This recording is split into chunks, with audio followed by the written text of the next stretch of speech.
Uma das características da nossa época é a busca incessante por novas experiências. Diversos setores da economia exploram muito bem essa tendência, a culinária, os esportes, o turismo e etc.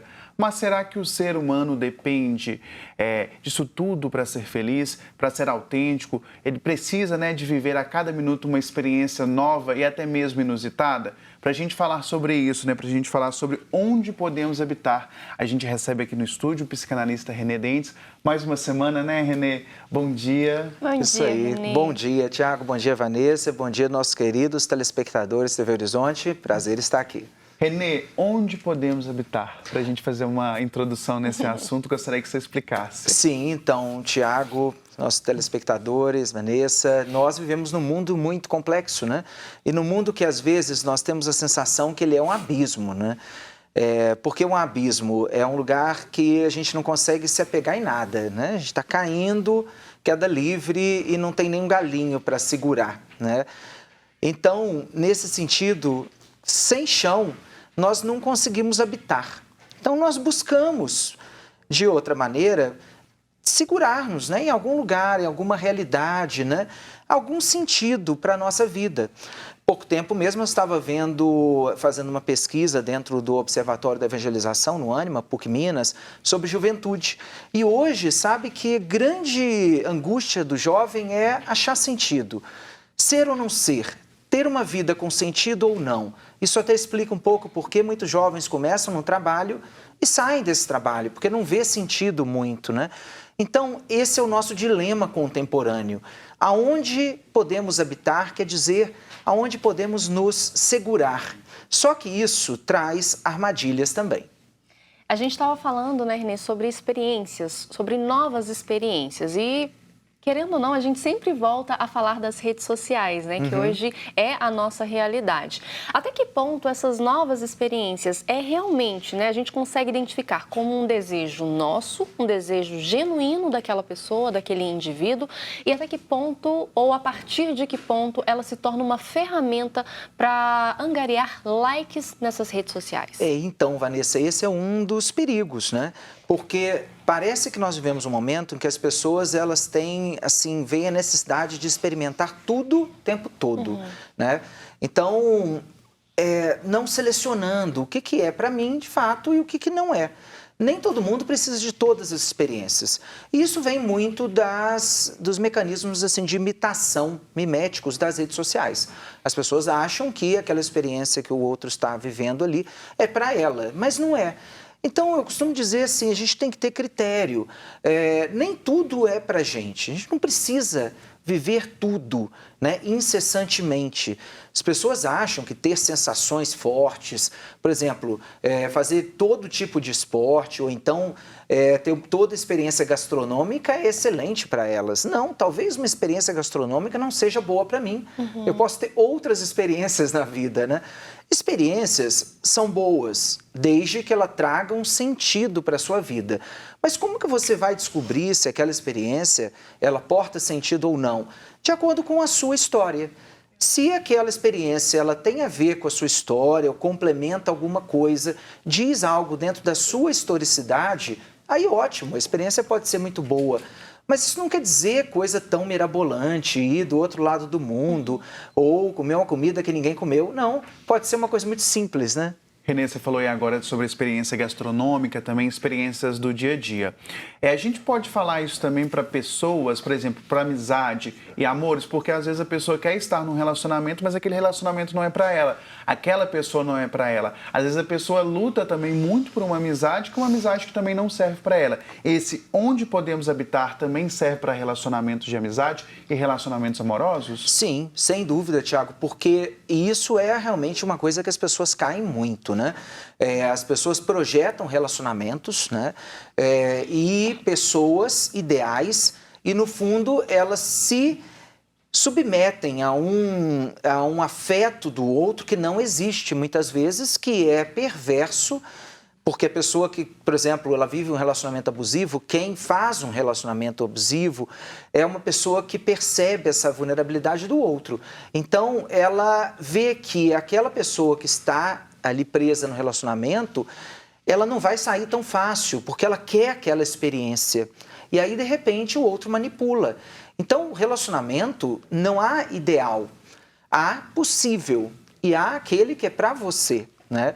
Então, da mesma forma, a amizade. Eu vejo isso, tenho visto isso muito em escolas, né? Às vezes as crianças estão querendo, assim, ser populares, né? Ter vários relacionamentos, ou algumas dizendo assim, eu estou aqui no meu grupinho e esse meu grupo é fechado, não entra mais ninguém. Isso é péssimo, né? Porque, e às vezes também se entristecem por não ter tantos amigos. É o que eu costumo dizer, é melhor ter poucos amigos, mas bons, sinceros, singelos, do que muitos, né? Aqueles lá 2.000 amigos nas redes sociais que não existem, né? Melhor você ter 2, 3, não tem um número certo, assim, do que ser falso, né? E trazer, né, a nossa vivência para a realidade real, né? Mais no sentido literal da palavra, é viver aqui o agora, o físico, né? A gente acaba projetando nas redes sociais um ideal que, se não alcançado, gera frustração, que a gente já falou aqui, né, Renê? Exato, e é muito fácil o ser humano cair nisso, né? Nessa armadilha, que é ele projetar algo muito distante dele, mas que ele sonha muito, e é um sonho que não é para ele, né? Eu vejo muito isso na questão de escolha de profissão. Às vezes, o jovem, ele tem uma imagem daquela profissão, né? Acontece às vezes muito com medicina, né? A pessoa acha assim, olha, tem todo um status, tem um trabalho que vai ajudar as pessoas, também tem um retorno financeiro, e de repente ele se vê numa situação de um hospital público, de uma situação assim muito difícil de lidar, e aí desconstrói aquele ideal. Então, muitas vezes também, esse ideal de profissão, de vida e tal, nós vamos vendo com o passar dos anos, né, que não é bem assim, que a gente tem uma expectativa e tem uma realidade. E aí a gente vai preenchendo a realidade, né? Parece aquele meme, né? De internet. Realidade. Você não tem realmente que se focar em expectativas, tem que focar nas realidades, né? Existe um exercício, Renê, que a gente pode fazer para saber o que nos cabe, o que nos cabe? Por exemplo, experiência gastronômica, é preciso experimentar. O que a gente pode fazer, por exemplo, um emprego, um relacionamento, um momento? Qual que é o exercício para saber onde nos cabe? Então, o exercício muito, Tiago, é tentar buscar se cercar de pessoas que tragam a realidade, né? Então, por exemplo, ver nas redes sociais um profissional pode até ser bom, mas é muito melhor você conversar com as pessoas, né? Chegar e bater um papo mesmo com aquele profissional, dizer, olha, o que é bom na sua profissão e o que não é. Toda profissão tem um lado bom e tem um lado ruim. Então, principalmente, nós temos que estar atentos a esses lados ruins.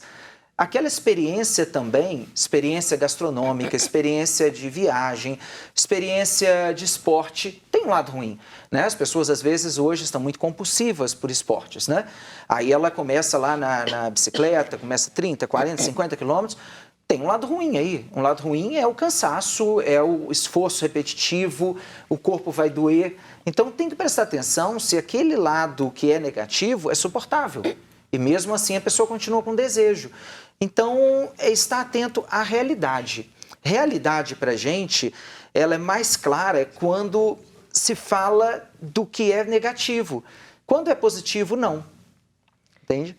E esse esvaziamento nas experiências hoje em dia, qual que é a consequência disso nas futuras gerações? Então, a consequência primeira é que as pessoas hoje, gerações atuais, elas estão, de jovens, por exemplo, estão se apegando a várias coisas mais ilusórias ainda, né? A gente vê, por exemplo, a questão de pessoas que vivem assim, situações de séries, vivem assim, veem muito compulsivamente séries, entram naquelas histórias, por exemplo, animes, né, desenhos e tal, redes sociais, amigos virtuais, jogos. É muito fácil hoje, diante de um mundo que você não tem tanta coisa para se apegar, dentro de uma carência, se apegar a várias coisas. Só que aquilo ali tem um limite. A gente tem que entender que depois que passa aquele momento mais compulsivo, vem de novo o problema, né? Então, o que a gente tem que fazer é esperar. A gente não pode ser apressado de logo querer Diante de uma tristeza, um sofrimento, eu costumo dizer que, assim, hoje, sabe o que seria um bom conselho às pessoas? Criar, escrever mais. Antes da pessoa, por exemplo, partir para um lado compulsivo, partir para um esporte, sei lá, partir para uma ideia, assim, de uma nova atividade ou uma experiência qualquer, pense um pouco sobre você mesmo e tente escrever sobre você mesmo. Isso é um ótimo exercício, criar pequenos textos sobre você, contos, poesias, falar sobre, não precisa mostrar para ninguém, é só mesmo para estruturar a sua narrativa própria. A gente precisa ter isso, narrar nós mesmos. A retomada, né, dos diários, né, da prática da escrita dos diários pode ser um bom exercício. É muito bom, é muito bom. Eu acho até dentro da espiritualidade isso é muito bom, né? Você, por exemplo, os textos bíblicos, a gente sabe que são textos narrativos e que são muito vivos, né? E a sua força está justamente que permite uma fusão de horizontes. Como assim? Permite que a nossa historicidade ela entre naquela historicidade, né? E aí sim a gente acha um sentido. É muito interessante isso. Ao invés de a gente ficar preso apenas a elementos assim fixos, dogmáticos, que a gente veja o texto como vivo, dentro da nossa história, né? E escrever o que faz sentido para a nossa história, aquilo ali, atualizando aquele contexto. Então é muito importante que a gente retome essas práticas de criar. Nós, quando estamos vazios, esse é o momento que nós mais conseguimos criar, né? Escrever poeticamente é um ato, assim, às vezes doloroso, que toca nas feridas, mas extremamente libertador. Fica aí, então, né, Vanessa, Sim. os conselhos e ensinamentos do Renê. A gente vai colocar aqui as redes sociais do Renê para continuar, né? Renê toda semana solta um assunto, né, para discutir nas redes sociais. Muito obrigado, Renê. Semana que vem a gente volta com mais assunto. Obrigado pela sua participação mais um dia aqui no estúdio. Obrigado. Eu que agradeço, Tiago, Vanessa, os nossos queridos telespectadores de sempre.